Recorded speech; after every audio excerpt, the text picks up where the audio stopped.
Hello everyone. उम्मीद करता हूँ आप सभी बेहतर होंगे।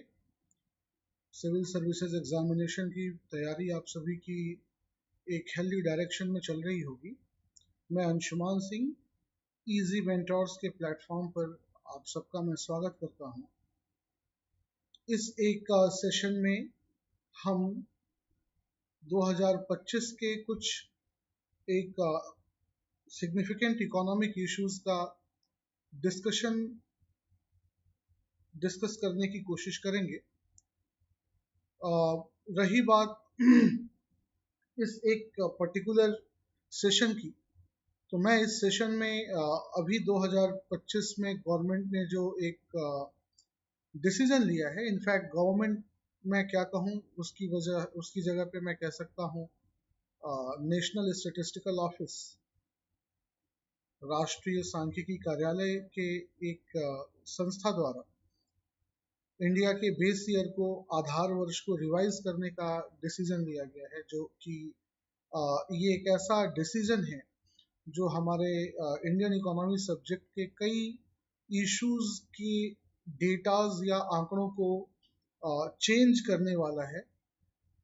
तो इस बेस ईयर रिवीजन, आधार वर्ष के अद्यतन का ये जो एक लेटेस्ट डेवलपमेंट है, इस पर हम अगले कुछ समय में डिस्कशन करने जा रहे हैं।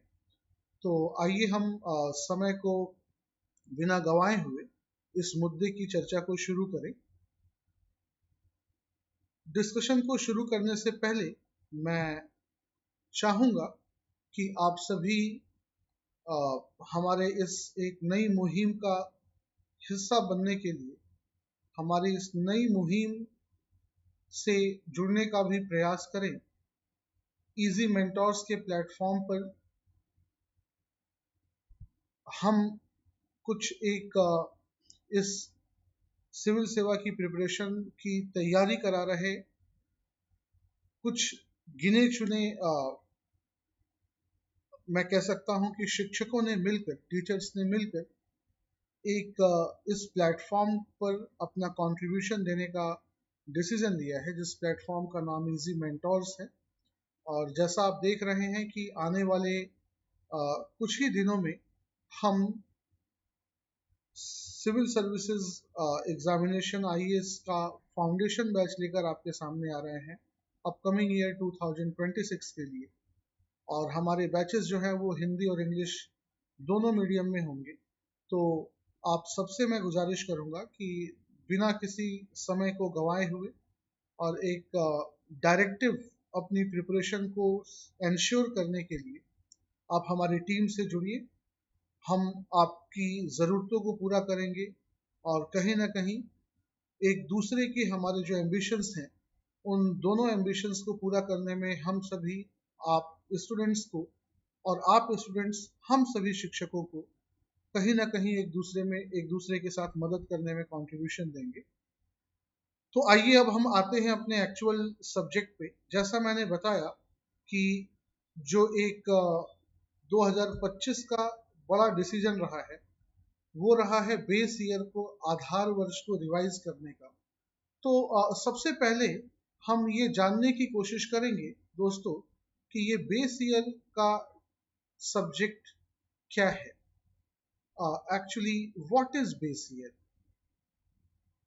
देखिए, जब हम इकोनॉमी की बात करते हैं और इकोनॉमी से रिलेटेड हम कुछ स्पेसिफिक इश्यूज की अगर बात करें, जैसे कि उदाहरण के तौर पे, मिसाल के तौर पे नेशनल इनकम का टॉपिक हम ले लें या इन्फ्लेशन का टॉपिक ले लें, तो आप सभी जानते हैं कि नेशनल इनकम और इन्फ्लेशन, ये दोनों और भी कई ऐसे टॉपिक हैं जिनके डिस्कशन में हमें कई बार डेटाज को, आंकड़ों को कंपेयर करना पड़ता है।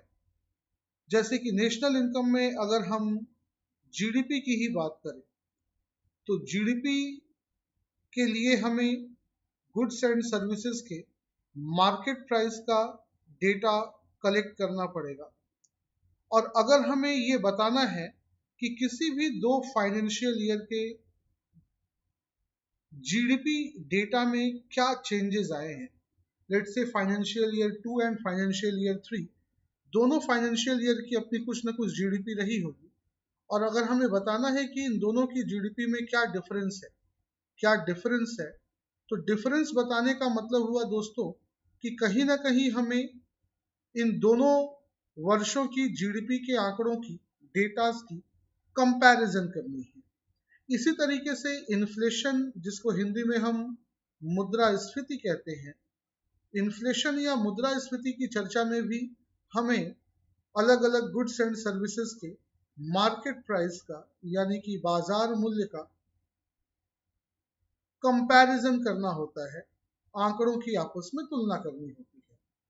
तो जब भी हम किसी डेटा का एनालिसिस कर रहे हैं, तो डेटा एनालिसिस या आंकड़ों के मूल्यांकन में ये जरूरी होता है कि हम किसी एक ऐसे पर्टिकुलर टाइम ड्यूरेशन की बात करें, एक ऐसे समय अवधि की या एक ऐसे समय काल की बात करें जो एक बहुत स्टेबल या स्थिर समय काल होना चाहिए, और उस एक स्थिर समय काल या उस एक निश्चित टाइम ड्यूरेशन के दौर में मार्केट की परफॉर्मेंस, बाजार की प्रदर्शन जो है वो भी स्टेबल या स्थिर रहनी चाहिए।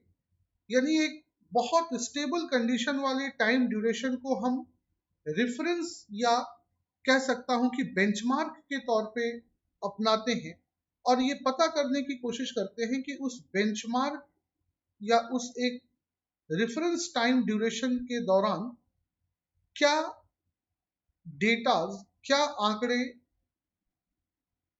पाए गए थे, किस चीज के आंकड़े, कैसे डेटाज। तो गुड्स एंड सर्विसेज से रिलेटेड जो भी सब्जेक्ट हमें मेजर करना है, जैसे मान लीजिए इन्फ्लेशन, तो हम ये पता करेंगे कि उस टाइम ड्यूरेशन के समय मार्केट में बिकने वाली गुड्स एंड सर्विसेज का प्राइस क्या था, ये हम जानने की कोशिश करेंगे, और उस एक प्राइस को एक तरीके से बेंचमार्क वैल्यू मान लिया जाएगा। उस एक स्थिरताओं से भरे हुए टाइम ड्यूरेशन के समय जो भी मार्केट प्राइस वस्तुओं और सेवाओं का देखा गया होगा, उस मार्केट प्राइस को हम एक बेंचमार्क वैल्यू मान लेंगे, और फिर उस बेंचमार्क वैल्यू से हम कंपैरिजन करेंगे किसका, तो करेंट वैल्यू का, यानी कि जो वर्तमान आंकड़ा हमारा होगा उसकी हम तुलना करेंगे। अब जैसे उदाहरण के तौर पे इन्फ्लेशन की बात करें, तो इन्फ्लेशन के मेजरमेंट में आंकड़ा या वैल्यू हमारा स्वाभाविक सी बात है कि वस्तुओं और सेवाओं के प्राइसेस का होगा, गुड्स एंड सर्विसेज के प्राइस का डेटा होगा। तो गुड्स एंड सर्विसेज का करेंट प्राइस, और ये करेंट प्राइस उस एक स्टेबल टाइम ड्यूरेशन के समय देखे गए बेंचमार्क प्राइस से कितना ज्यादा या कम है, इस तरीके से हम कैलकुलेशन करना चाहते हैं। और ये प्रक्रिया या ये प्रोसेस इस तरीके के कैलकुलेशन की अपनाई जाती है। तो आंकड़ों की तुलना करते समय या आंकड़ों की आपस में तुलना करने के लिए जो एक टाइम ड्यूरेशन बेंचमार्क के तौर पे अपनाया जाता है, बेंचमार्क के तौर पे अपनाया जाता है, उसी अपनाए गए बेंचमार्क टाइम ड्यूरेशन को बेस ईयर कहा जाता है, या हिंदी में कहते हैं आधार वर्ष। दोस्तों, यहाँ पर टाइम ड्यूरेशन जो मैं शब्द प्रयोग कर रहा हूं, यूजुअली इस टाइम ड्यूरेशन के नाम पर हम एक फाइनेंशियल ईयर या वित्त वर्ष की बात करते हैं। आप भारत में सभी जानते हैं कि फाइनेंशियल ईयर की शुरुआत 1 अप्रैल से होती है, और वो 31 मार्च तक का समय काल फाइनेंशियल ईयर कहलाता है। तो हाल फिलहाल का बीता हुआ कोई एक ऐसा फाइनेंशियल ईयर जिस समय मार्केट में एक स्थिरता का माहौल रहा होगा, उस एक पर्टिकुलर फाइनेंशियल ईयर को अपने हम डेटा मैनेजमेंट के प्रोसेस के लिए बेंचमार्क ईयर मान लेंगे, और वही बेंचमार्क ईयर बेस ईयर या आधार वर्ष कहलाता है। यदि हम भारत में आधार वर्ष की बात करें, तो आप पाएंगे कि ये जो बेस ईयर का डिक्लेरेशन है, आधार वर्ष का की जो घोषणा है वो कौन करता है? तो इसकी जिम्मेदारी एक संस्था की है जिसका नाम एनएसओ है, राष्ट्रीय सांख्यिकी कार्यालय, जो ministry of statistics and programme implementation, सांख्यिकी एवं योजना क्रियान्वयन मंत्रालय के अंतर्गत ये संस्था कार्य करती है, एनएसओ। हाँ, ये बात आप ध्यान में रखेंगे कि यदि 2019 से पहले की पब्लिश हुई किसी किताबों में आप बेस ईयर के बारे में कुछ लिखी हुई बातों को पढ़ेंगे तो शायद आपको ये सुनने को मिल सकता है कि बेस ईयर को एनएसओ नहीं बल्कि सीएसओ नामक संस्था रिकॉग्नाइज करती है, सेंट्रल स्टैटिस्टिकल ऑर्गेनाइजेशन, केंद्रीय सांख्यिकी आयोग। लेकिन मैं आपको बताना चाहूंगा कि सीएसओ का मर्जर कर दिया गया मिनिस्ट्री ऑफ स्टैटिस्टिक्स की एक दूसरी एजेंसी के साथ जिसका नाम एनएसएसओ हुआ करता था, और दोनों का आपस में मर्जर किए जाने के बाद जो नई संस्था बनी उसको नाम एनएसओ दिया गया। तो बेहतर है कि हम एनएसओ शब्द का प्रयोग करें। अब ये तो मैंने आपको बताया कि बेस ईयर का कॉन्सेप्ट क्या है, और इस बेस ईयर को भारत की अगर बात की जाए तो कौन सी संस्था रिकॉग्नाइज करती है। इसके बाद अब हम आते हैं दोस्तों कि बेस ईयर का सिग्निफिकेंस क्या है। भारत में या किसी भी इकोनॉमिक डेटास का कंपैरिजन करने के लिए क्या महत्व है बेस ईयर का। तो जैसा मैंने बताया कि बेस ईयर का सबसे बड़ा जो महत्व है वो है इकोनॉमिक डेटास का कंपैरिजन करने के लिए या आर्थिक आंकड़ों की आपस में तुलना करने के लिए बेस ईयर का एक बहुत बड़ा कंट्रीब्यूशन होता है। और ये इकोनॉमिक डेटास किसी भी सब्जेक्ट मैटर या विषय वस्तु से संबंधित हो सकते हैं। वो नेशनल इनकम से भी रिलेटेड डेटा हो सकता है, या इन्फ्लेशन से भी रिलेटेड डेटा हो सकता है, या इंडस्ट्रियल प्रोडक्शन, औद्योगिक उत्पादन से भी संबंधित वो आंकड़ा हो सकता है। विभिन्न आंकड़ों की तुलना करने के लिए और आंकड़ों की तुलना करने के बाद मार्केट की कैसी स्थिति है, परफॉर्मेंस कैसा है, बाजार का प्रदर्शन कैसा है, इसे बताने के लिए हम बेस ईयर का मॉडल अपनाते हैं। और आप कह सकते हैं कि आधार वर्ष के मॉडल का यही एक अपने आप में बड़ा महत्व है या सिग्निफिकेंस है। और इसी सिग्निफिकेंस का ये नतीजा रहा है दोस्तों कि आप इंडिया में 1950 से लेकर 2025 तक जब भी नेशनल इनकम का कैलकुलेशन किया गया या इन्फ्लेशन का मेजरमेंट, महंगाई का मापन जितनी बार भी किया जाता रहा है, तब से लेके और आज तक के हर एक प्रयास में हम बेस ईयर के मॉडल को अपनाते हैं। और जो भी जिम्मेदार संस्थाएं रही हैं, जैसा अभी मैंने नाम लिया सीएसओ और एनएसओ, इनके द्वारा लगातार बेस ईयर के इस मॉडल को अपनाया जाता रहा है। अब क्वेश्चन ये उठता है कि मैं इस टॉपिक को आपके सामने क्यों रख रहा हूं। दोस्तों, अभी हाल ही में जनवरी 2025 के समय सेंट्रल गवर्नमेंट ने, केंद्र सरकार ने एक वर्किंग ग्रुप को गठित किया, और वर्किंग ग्रुप का जो गठन हुआ वो बीएन गोलडार के नेतृत्व में हुआ। और इस वर्किंग ग्रुप को ये टास्क दिया गया कि आप इंडिया के मौजूदा भारत में आर्थिक आंकड़ों की तुलना करने के लिए अलग अलग जो आधार वर्ष अपनाए जा रहे हैं उनका रिवीजन आप सजेस्ट करें। यानी कि हिंदी में अगर कहा जाए तो आधार वर्षों का अद्यतन क्या किया जाए, कौन सा नया वित्त वर्ष आधार वर्ष के रूप में अपनाया जाए, इसका सजेशन देने के लिए इस कमेटी को गठित किया गया था। अब दोस्तों, नए आधार वर्ष को क्यों अपनाना चाहिए या एग्जिस्टिंग बेस ईयर को रिवाइज करने की क्या जरूरत है, इसको जानने से पहले आप ये भी जान जाइए कि अभी हम इंडिया के पर्सपेक्टिव में यदि देखें तो इकोनॉमिक डेटाज का कंपैरिजन करने के लिए कौन कौन सा बेस वर्ष अभी कंसिडर किया जा रहा है। दोस्तों, अगर हम जीडीपी की बात करें तो जीडीपी मापन में ये पता करने के लिए कि नॉमिनल और रियल जीडीपी के बीच का अंतर कितना है, नॉमिनल जीडीपी और रियल जीडीपी, हिंदी में सांकेतिक और वास्तविक जीडीपी कहते हैं। सांकेतिक और वास्तविक जीडीपी के बीच में अंतर को बताने के लिए बेस ईयर के मॉडल का यूज किया जाता है। आप सभी ने अपने बेसिक एजुकेशंस में या फाउंडेशन क्लासरूम में इन बातों को पढ़ा होगा। अदरवाइज अगर आपके पास जानकारी नहीं है तो आप हमारे फुल बैच को देखिए, आप अपना रजिस्ट्रेशन कराइए इजी मेंटोर्स के प्लेटफॉर्म पे। बहरहाल, तो नॉमिनल और रियल जीडीपी के बीच के अंतर को बताने के लिए बेस ईयर का मॉडल यूज होता है, और इस काम के लिए भारत में जो बेस ईयर अभी प्रयोग किया जा रहा है वो है 2011-12 का फाइनेंशियल ईयर। इसी तरीके से अगर हम इन्फ्लेशन मेजरमेंट की बात करें दोस्तों, इन्फ्लेशन मेजरमेंट की बात करें तो इन्फ्लेशन मेजरमेंट या मुद्रास्फीति मापन के इस एक प्रयास में दो अलग अलग सूचकांक आप जरूर जानते होंगे, सीपीआई और डब्ल्यूपीआई।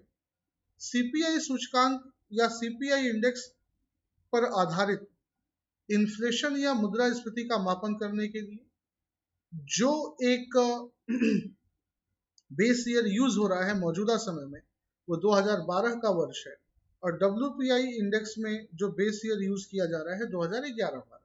लेकिन इस बीएन गोल्डार कमेटी ने इन सभी एग्जिस्टिंग बेस ईयर में रिवीजन या अद्यतन का रिकमेंडेशन दिया है।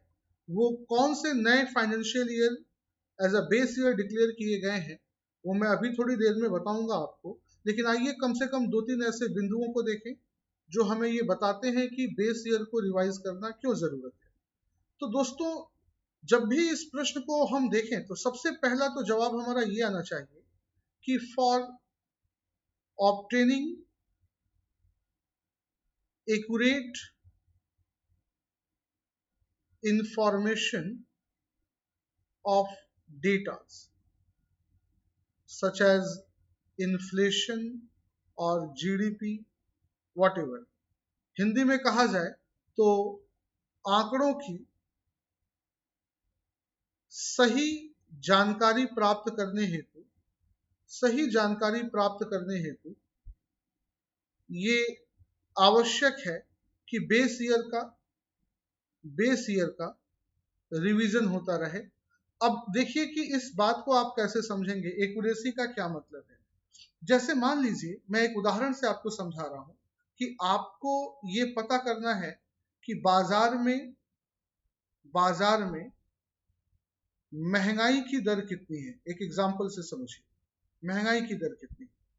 अब महंगाई की दर मापने के लिए आपने रास्ता क्या अपनाया है कि बेस ईयर के समय क्या प्राइस या मूल्य था, ठीक है, और करंट ईयर में क्या प्राइस है, मौजूदा समय में क्या प्राइस है, इसके बीच का डिफरेंस या अंतर बताकर आप ये बताएंगे कि महंगाई की कितनी दर है। अब ये आप कैलकुलेशन बहुत बेहतर तरीके से दोस्तों तभी कर पाएंगे जब आपके पास एक ऐसी लिस्ट हो जिसमें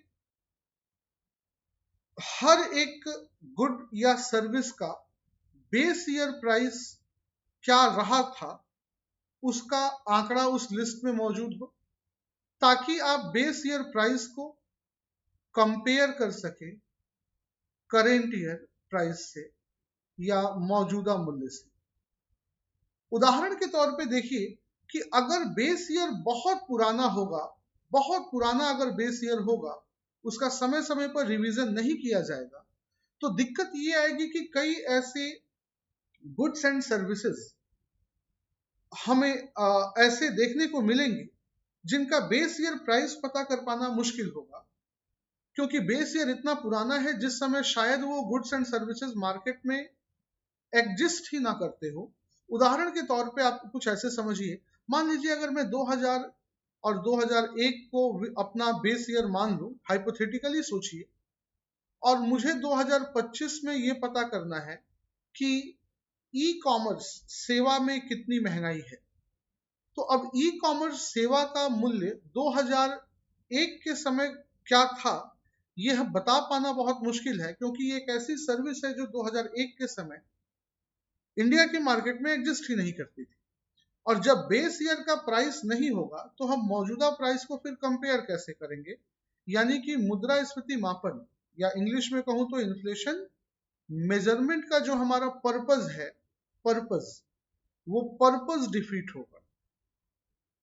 इसलिए अगर बहुत एक्यूरेसी के साथ हमें डेटाज का, आंकड़ों का आपस में कंपैरिजन करना है, तो बेस ईयर बहुत पुराना ना होकर लेटेस्ट या रिसेंट पास्ट का, हाल फिलहाल के बीते हुए किसी समय का वो वित्त वर्ष होना चाहिए, ताकि हर एक कमोडिटी का क्या प्राइस उस बेस ईयर के समय था, इसकी इंफॉर्मेशन हमें मिल सके, और इन्फ्लेशन मेजरमेंट जैसा जो हमारा काम है वो बहुत एक्यूरेटली, सक्सेसफुली कंडक्ट हो सके। तो दोस्तों, एक तो ये लॉजिक है कि बेस ईयर का क्यों रिवीजन करते रहना जरूरी है। कमोवेश आप यही लॉजिक दूसरे रिक्वायरमेंट को रेफरेंस बनाकर भी दे सकते हैं। जैसा मैंने बताया, बेस ईयर का जो मॉडल है वो नॉमिनल और रियल जीडीपी के बीच का डिफरेंस, अंतर बताने के लिए भी प्रयोग किया जाता है। अब इन दोनों के बीच का डिफरेंस बताने के लिए कैसे यूज होता है, मैं उसकी एक छोटी सी झलकी आपके सामने रखता हूं। जहां तक दोस्तों रियल जीडीपी की बात है, तो रियल जीडीपी का जो मापन किया जाता है, मेजरमेंट, वो बेस ईयर के ही प्राइस या मूल्य को विचार में लाकर किया जाता है। अब मान के चलिए कि 2025 की आपको रियल जीडीपी निकालनी है, और आपने 2001 को बेस ईयर मान रखा है। आपने, यानी कि ये हर किसी का फैसला नहीं होगा, ये जिम्मेदार एजेंसियों का फैसला होगा, जैसे एनएसओ। तो अब 2001 में फिर से वही प्रॉब्लम आएगी कि 2025 में कई ऐसे प्रोडक्ट्स जो प्रोड्यूस हो रहे हैं, मार्केट में सेल हो रहे हैं, उनका बेस ईयर के समय क्या मूल्य था, ये फाइंड आउट कर पाना मुश्किल होगा, क्योंकि जवाब फिर से वही है, जैसे जैसे टाइम बीतता है वैसे वैसे बीतते हुए समय के साथ बहुत तरीके के नए गुड्स एंड सर्विसेज मार्केट में इंट्रोड्यूस होते जाते हैं। और अगर बेस ईयर बहुत पुराना होगा तो जो newly introduced goods and services हैं, जैसे कि अगर हम इंडिया के मार्केट में देखें तो पिछले 7-8 सालों में कई तरीके के ऐसे नए गुड्स मार्केट में बहुत तेजी से उनका यूज पैटर्न बढ़ा है, जैसे कि e commerce, online ride booking, या ऑनलाइन गेमिंग, एक्सेट्रा एक्सेट्रा। तो रियल जीडीपी का मेजरमेंट कर पाना भी तभी पॉसिबल होगा जब हमारा बेस ईयर बहुत पुराना ना होकर कोई एक लेटेस्ट पास्ट का या रिसेंट पास्ट का फाइनेंशियल ईयर हो। रिसेंट पास्ट के फाइनेंशियल ईयर का मतलब, दूसरी भाषा में मैं कहूं तो, बेस ईयर को टाइम टू टाइम रिवाइज करते रहना जरूरी है। और तीसरा और अंतिम, अगर मैं इसमें आर्गुमेंट दूं कि क्यों रिवीजन जरूरी है, तो आप कह सकते हैं कि बेस ईयर का रिवीजन करते रहना ये एक ग्लोबली एक्सेप्टेड सिस्टम भी है। ये एक वैश्विक स्तर पे भी अपनाई जाने वाली व्यवस्था है, जिसमें स्पष्ट तौर पे ये कहा जाता है कि बेस ईयर को टाइम टू टाइम रिवाइज किया जाता रहे। यही व्यवस्था यूनाइटेड नेशन नामक संस्था भी एडॉप्ट करती है या अपनाती है। तो दोस्तों, ये कुछ ऐसे लॉजिक थे जो बताते हैं कि बेस ईयर का क्या रिवीजन है, क्या रिवीजन करना क्यों जरूरी है। अब इस बेस ईयर के रिवीजन को लेकर इंडिया में लेटेस्ट डेवलपमेंट क्या हुआ है। जैसा मैंने बताया कि 2025 में बीएन गोल्डार कमेटी ने अपना रिकमेंडेशन दे रखा है बेस ईयर को रिवाइज करने का। और वो रिकमेंडेशन क्या है, 2022-23 इंडिया में रियल जीडीपी मेजरमेंट के लिए नया बेस ईयर होगा। इसी तरीके से जहां तक सीपीआई सूचकांक या सीपीआई इंडेक्स की बात है, इन्फ्लेशन मेजरमेंट के लिए इस इंडेक्स का यूज होता है। तो इन्फ्लेशन मेजरमेंट के पर्पज से सीपीआई इंडेक्स की जहां तक बात है, तो 2024 को न्यू बेस ईयर के तौर पे कमेटी ने डिक्लेयर किया है। और आप ध्यान में रखेंगे, ये जो भी दोनों के दोनों नए बेस ईयर हैं, ये इफेक्टिव या प्रभावी हो जाएंगे कब से, तो 1 अप्रैल 2026 से। तो ये था दोस्तों बेस ईयर का एक कॉन्सेप्ट, बेसिक कॉन्सेप्ट, और बेस ईयर के रिवीजन को लेकर इंडिया में क्या लेटेस्ट डेवलपमेंट रहा है और क्यों बेस ईयर का रिवीजन करना जरूरी है, इस पर मैंने एक छोटी सी बात आपके सामने रखी। ये भी ध्यान में रख सकते हैं आप कि अगर बेस ईयर का रिवीजन होगा तो उसके इम्पैक्ट या उसके परिणाम क्या होंगे। स्वाभाविक सी बात है कि बेस ईयर के रिवीजन की वजह से अलग अलग इकोनॉमिक डेटाज या आंकड़ों में चेंजेस तो आने तय हैं, बदलाव आने स्वाभाविक हैं। जैसे कि रियल जीडीपी का डेटा अभी 2011-12 के बेस ईयर के प्राइस को कंसिडर करके निकाला जा रहा है, क्योंकि 2011-12 इंडिया का बेस ईयर चल रहा है। लेकिन जैसे ही ये बेस ईयर 2022-23 का फाइनेंशियल ईयर होगा, तो बेस ईयर का मूल्य भी चेंज होगा और उसका असर ये पड़ेगा कि इंडिया की रियल जीडीपी का आंकड़ा जो है वो भी चेंज होगा। इसी तरीके का प्रभाव मैं मान सकता हूं कि अन्य मुद्दों पर भी पड़ेगा, जिनमें बेस ईयर के मॉडल का यूज किया जाता है किसी भी तरीके का डेटा एनालिसिस करने के लिए। तो दोस्तों, उम्मीद करता हूं कि ये वीडियो आप बेहतर तरीके से देखे होंगे और इस वीडियो को देखने के बाद आपको चीजें समझ में आई भी होंगी। और फिर से मैं जाते जाते आप सबको इन्फॉर्म करना चाहता हूं कि आप हमारे इजी मेंटोर्स के एक डायनामिक ग्रुप के साथ जुड़िए और अपने सिविल सर्विसेज एग्जामिनेशन की प्रिपरेशन को बेहतर बनाइए। All the best. Thank you so much.